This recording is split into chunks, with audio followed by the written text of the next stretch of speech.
السلام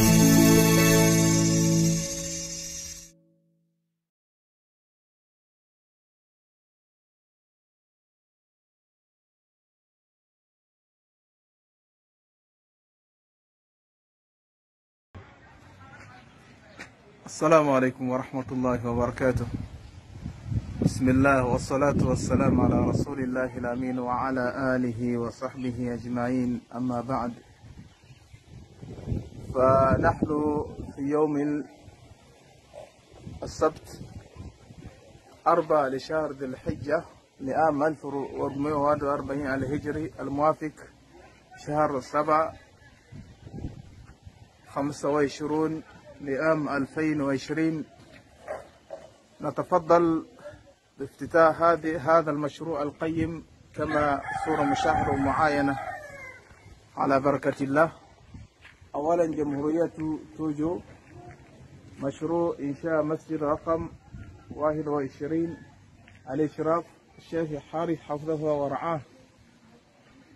المكان هي قرية أشادة، قرية التي تسمى أشادة في مدينة باكيدو. التاريخ 1441 الهجرة، الموافق 2020 الميلادي.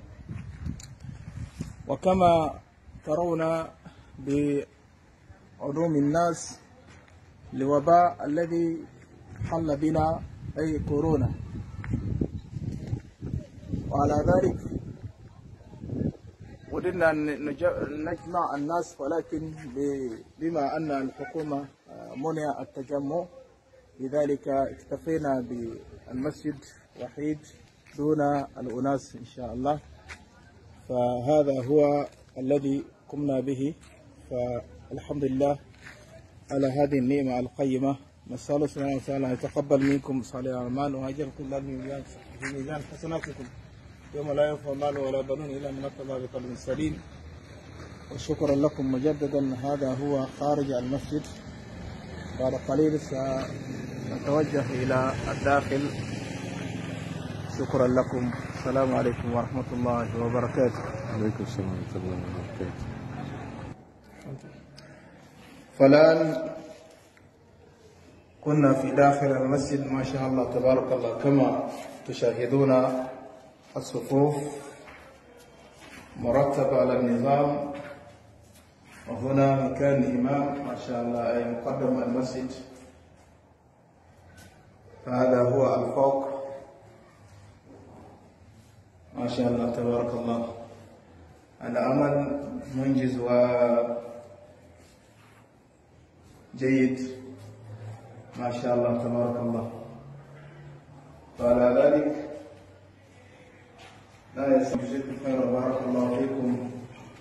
الله نسأل أن يجعل كل ما كنتم به في ميزان حسناتكم. هنا محل النساء، مكان النساء، أيوة، صفين.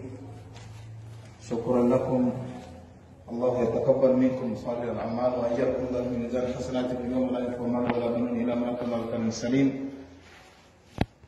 فنشكركم مجددا ونقول لكم ربنا سيأخذ في كل خير، وأن يغفر موتاكم وأن يتغمرهم برحمته الواسعة. ونسأله سبحانه وتعالى أن يديم هذا الوباء الذي أصابنا. وشكرا لكم، السلام عليكم ورحمة الله وبركاته.